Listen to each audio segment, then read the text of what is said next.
Yang ini ngaku Imam Mahdi, yang itu ngaku Imam Mahdi, yang ini ngaku Satrio Paningit, yang itu ngaku Satrio Paningit. Bingung, umat ini bingung mana yang benar.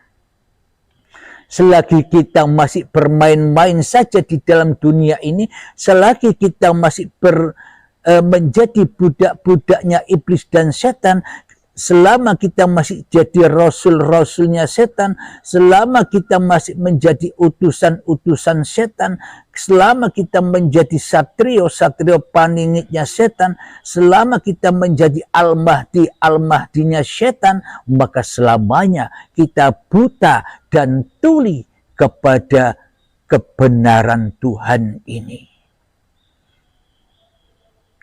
Jadi memang di dalam paparan uripe Allah ini penuh dengan kontradiksi.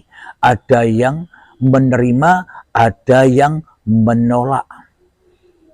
Menerima dan menolak itulah kesempurnaan Tuhan dalam penciptaannya. Bagi saya enjoy saja, karena ilmu bukan ilmu saya. Bagaimana mungkin saya punya ilmu sementara hakikat Abdul Halimnya ini mati, tak ada tanpa Tuhannya? Bagaimana manusia punya ilmu? Selagi manusia punya ilmu, selagi manusia punya amal, selagi manusia merasa pintar dan merasa cerdas di dalam hatinya, maka selamanya masih jadi satrio paningitnya iblis dan setan. Jadi pandanglah, jadi berkacalah pada kaca diri masing-masing. Jangan melihat yang lainnya. Ku anfusakum, jagalah dirimu, lihatlah dirimu saja. Jangan memandang, jangan melihat orang lain, agar dirimu selamat. Ku anfusakum wa ahlikum naro. Bila kita bisa menyelamatkan diri, bila kita bisa menjaga diri, maka akan terjaga seluruh umat manusia. Maka kita akan bisa menyelamatkan manusia dari api-api neraka. Ku anfusakum wa ahlikum naro. Jadi kembali kepada ayat innama bu'aitu liutamima makarimal akhlak. Nabi Muhammad itulah hakikat sejati satrio paningit. Jadi bangkitkan Muhammadur Rasulullah yang selama ini masih terkubur di dalam dada setiap manusia. Bila Muhammadur Rasulullah masih terkubur, yang bangkit, yang ada, yang wujud masih iblis dan setannya, selamanya satrio paningit Imam Mahdi ini tidak akan bangkit abadan abada, selama-lamanya hingga waktu yang ditentukan. Jadi kalau kita masih membayang-bayangkan satrio paningit, Ratu Adil, Imam Mahdi itu yang masih di luar itu, semuanya serba salah semua. Karena banyak orang yang mengaku-ngaku dirinya Al-Mahdi, karena banyak orang-orang yang mengaku dirinya satrio paningit, padahal yang mengaku itu iblis dan setan. Jadi kalau hakikat sejati satrio paningit, hakikat sejati Imam Mahdi itu tak bisa mengaku-ngakui bahwa dirinya Imam Mahdi, tak bisa mengaku-ngakui bahwa dirinya satrio paningit. Kenapa? Karena mereka sudah di dalam genggaman Allah, karena mereka sudah digerakkan Allah, karena mereka sudah kembali kepada rahmatullah di dalam kematian dirinya, maka nyatalah hidup Tuhannya pada dirinya yang menyeru kembali kepada Tuhannya, kepada umat manusia. Jadi bangkitkanlah satrio paningit, bangkitkanlah Al-Mahdi, bangkitkanlah Rasul-Rasulmu, bangkitkanlah Muhammad Rasulullah yang selama ini terpendam, tersembunyi di dalam setiap dada-dadamu, agar bangkit untuk memerangi angkara murka, bangkit untuk memerangi kedolimanmu, bangkit untuk memerangi penjahat-penjahat yang ada di dalam hati kita, bangkit untuk memerangi, yakni memerangi fahsya wal mungkar, perang memerangi kesombonganmu kepada Tuhan yang telah menciptakanmu. Jadi cara membangkitkan Al-Mahdi, cara membangkitkan Rasulullah, cara membangkitkan Satrio Paningit ini hanya dengan satu jalan, yakni berbaiat. Tanpa baiat, tanpa guru pembimbing, akhirnya ya tetap jadi iblis dan setan. Kenapa? Karena hawa nafsunya masih merasa bisa, hawa nafsunya masih merasa paham, karena dirinya masih ada. Jadi bila kita belajar sendiri, ibaratkan kita membaca buku tanpa tahu gurunya, akhirnya hawa nafsunya, akhirnya iblis dan setan akan menjadi pembimbing, akan menjadi gurunya, maka tambah jauh dari Tuhannya. Alhamdulillahirabbil alamin. Mari kita latihan menghening-heningkan diri kita untuk belajar membangkitkan, belajar mengeluarkan, belajar membuka belenggu-belenggu Al-Mahdi, membuka belenggu-belenggu Satrio Paningit yang selama ini tersembunyi di dalam kezaliman kita, tersembunyi di dalam lubuk hati kita. Kesadaran yang abadi, kesadaran yang suci, maka bangkitkanlah di dalam keheninganmu, bangkitkanlah di dalam kesunyianmu, bangkitkanlah di dalam kemalamanmu, bangkitkanlah di dalam ketidakhadiranmu, bangkitkanlah di dalam kegoibanmu, maka akan bangkit Satrio Paningit, akan bangkit Al-Mahdi, akan bangkit Rasul-Rasul yang ada di setiap dada-dada jiwa manusia. Bismillahirrahmanirrahim. Mengheningkan cipta, mulai, silahkan.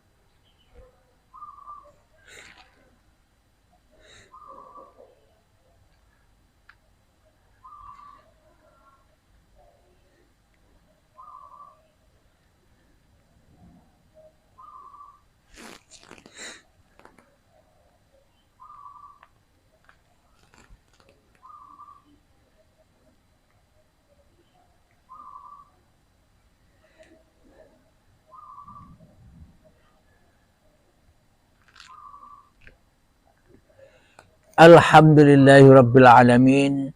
Mengheningkan cipta, selesai.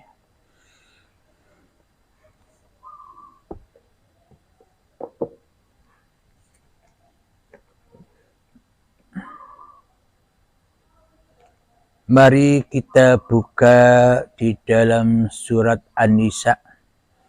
Semoga paparan di depan akan membangkitkan kita, terkhususnya diri saya, membangkitkan kesadaran-kesadaran kita bahwa selama ini kitalah Satrio Paningit itu, kitalah Al-Mahdi itu, kitalah Rasul-Rasul Allah itu yang selama ini ingkar kepada kerasulan Allah.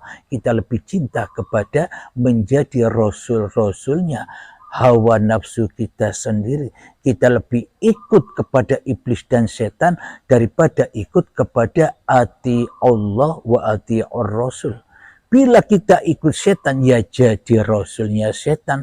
Tapi kalau kita ikut Allah, akan menjadi ati Allah wa ati ar-Rasul. Maka jadi rasul-rasulnya Allah. Untuk membuka belenggu-belenggu Satrio Paningit dari belenggunya iblis dan setan, supaya bisa bangkit lagi, kembali pulang kepada titisannya, kembali pulang kepada penciptanya, kembali pulang kepada la ilaha illallah. Maka kita bongkar-bongkar dulu ada apa saja di dalam setiap dada manusia, ada apa saja, agar kita dapat memerangi dan agar kita bisa meloloskan, menolong, membuka belenggu-belenggu Al-Mahdi, belenggu-belenggu Satrio Paningit, belenggu-belenggu kerasulan yang selama ini telah dirampas dan ditawan oleh iblis dan setan itu. Di dalam surat An-Nisa ayat ke-48, A'udzu billahi minasyaitonir rajim. Bismillahirrahmanirrahim. Innallaha la yaghfiru an yushraka bihi wa yaghfiru ma duna dzalika liman yasha'. Wa man yusyrik billahi faqad iftara itsman 'azima. Yang artinya sesungguhnya Allah tidak akan mengampuni dosa karena mempersekutukannya, yakni syirik. Dan dia mengampuni apapun dosa yang selain syirik. Itu bagi siapa yang dia kehendaki. Barang siapa mempersekutukan Allah, maka sungguh dia telah berbuat dosa yang besar. Itulah kedoliman itu. Itulah angkara murka itu yang membutuhkan Satrio Paningit, yang membutuhkan Al-Mahdi yang nyata, Satrio Paningit yang nyata, Rasul-Rasul yang nyata untuk disaksikan. Itulah yang dimaksud syahadat itu. Selama Satrio Paningit, selama Al-Mahdi, selama kerasulan ini masih terkubur di dalam dada manusia, masih kumpul iblis dan setan, maka selamanya angkara murka ini tak akan pernah berakhir.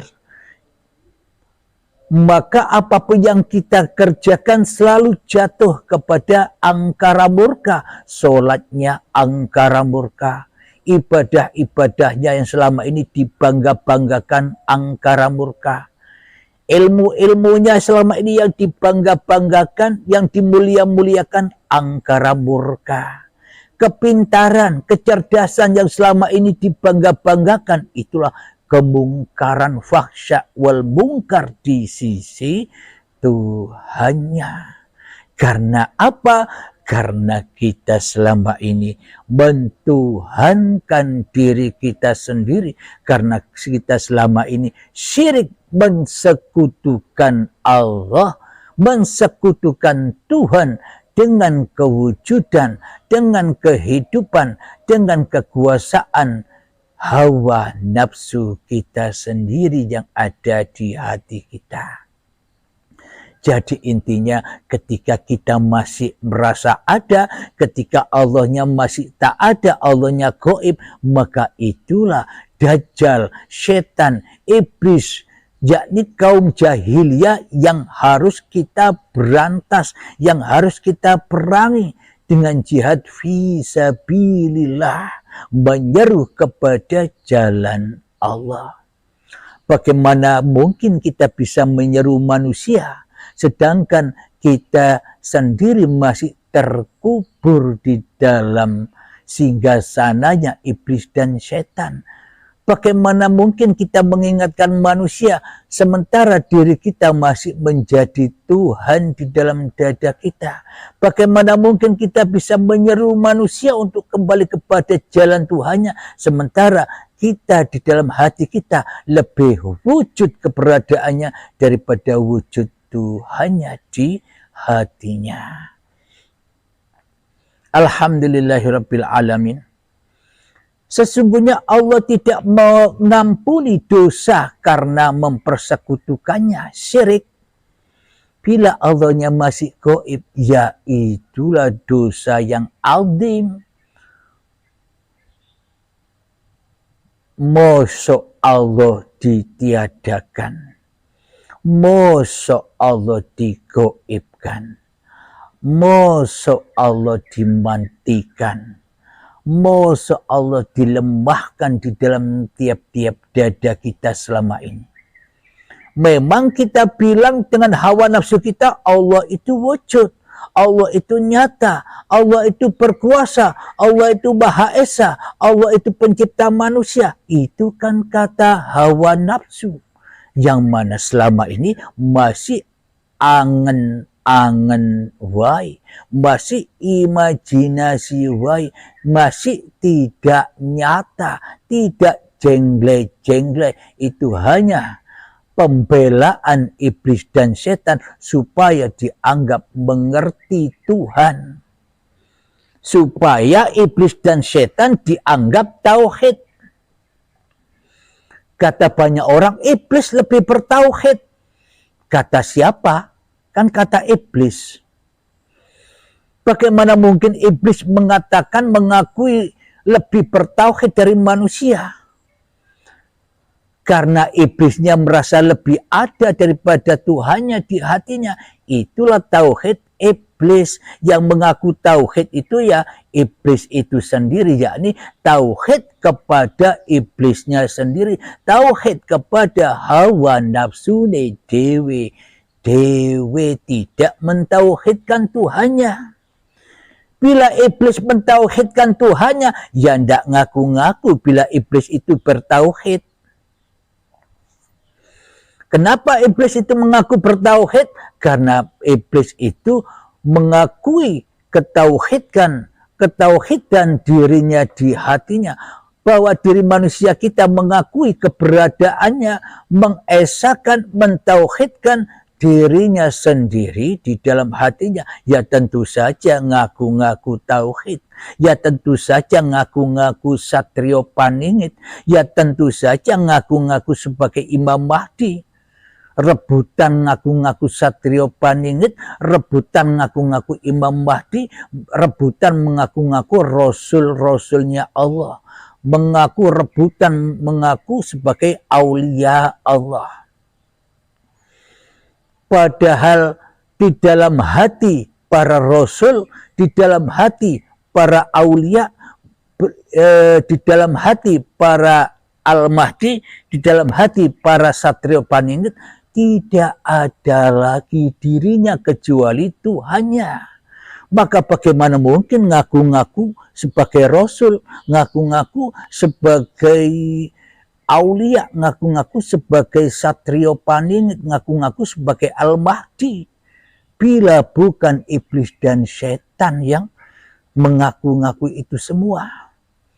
Di dalam Al-Quran, Nabi Muhammad tidak mengaku sebagai Rasulullah, tapi Allah yang mengutus, yang dawuh kepada Nabi Muhammad, kau sebagai utusanku.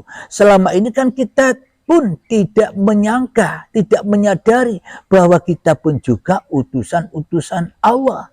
Selalu dikerentekkan Allah, selalu dikerentekkan hidup. Bila kita tak ada hidup, apa ada kerentek, apa ada kemauan, apa ada keinginan tanpa uripe Allah. Jadi dengan uripe Allah itulah semua ada, kerentek, kemauan, keinginan itu semua ada. Asal kita bisa pulang kepada Allah, semuanya ya selamat. Tapi kalau kita tidak bisa pulang kepada Allah, ya selamanya tersesat. Tergantung Imam Mahdinya, tergantung Satrio Paningitnya, tergantung Rasulnya yang ada di dalam dadanya ini sudah dibangkitkan apa belum. Itu yang menjadi tolak ukur kita ini selamat atau tersesat dari jalan Tuhannya.